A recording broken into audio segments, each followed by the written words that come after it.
Well, after a little less than 2 years, we are going to replace the Steadyracks system. And we're going to replace it with these guys. Let's get into it. So the reason we're getting rid of the Steadyracks is really a first world problem. I don't have enough space for the amount of bikes that we have now. We are hoping to ditch the vehicles this summer. Here in Whistler, you can get everywhere. So we've got a bunch of e-commuters that the boys and Sarah got for Christmas. I have one that we're actually going to build up that is going to transport downhill bicycles to the bike park. So stay tuned for that video. That should be fun. But I don't have enough space. I can't fit any more Steadyracks in this space. So unfortunately, they've got to go. And what's going to replace them is based off of this company in the UK. I think they're called Space Rail. I'll flash it on the screen now.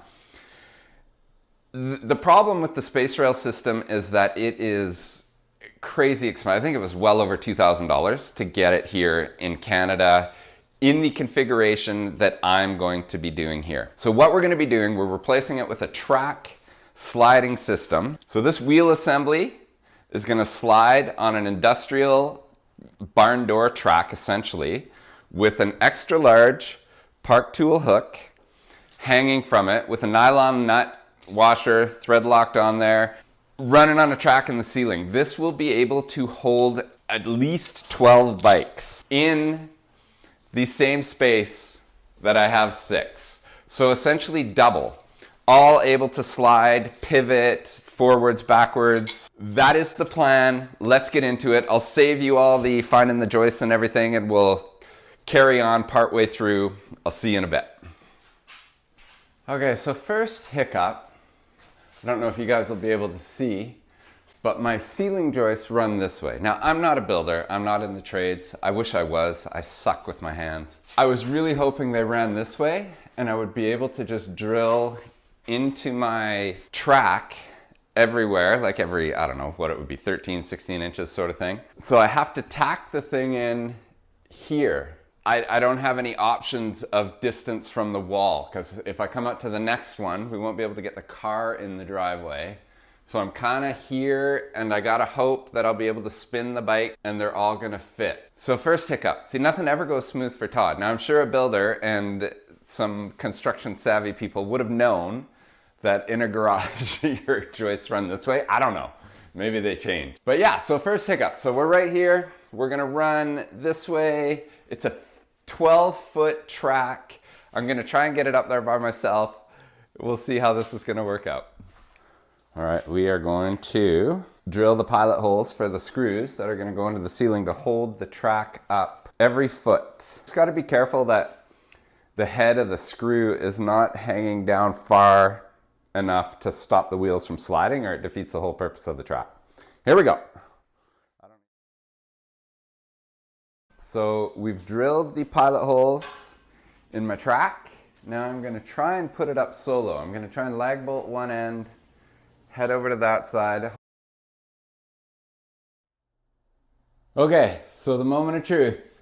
We are going to put the wheels in and see if they slide. Here we go. I hope everything works out. So that's what it looks like. Check it out. Let's see if she slides.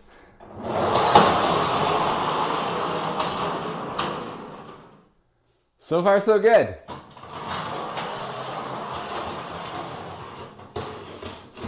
That is so cool. So I've got like a nylon nut on the end to stop it from unthreading, but I'm also going to put some Loctite on there because I do not want these to unthread. I can't put it, I thought about putting 2 on there, 2 bolts or 2 nuts, but they won't fit. It'll sit too high. So just the washer, 1 nylon nut with some Loctite. So I'm going to get to that, and then I will show you when they're all up there. The big lag bolt at the end is going to act as a stop so that these can't come firing off the end. The nut's big enough that it'll stop these from firing out, so I don't need to put a stopper there.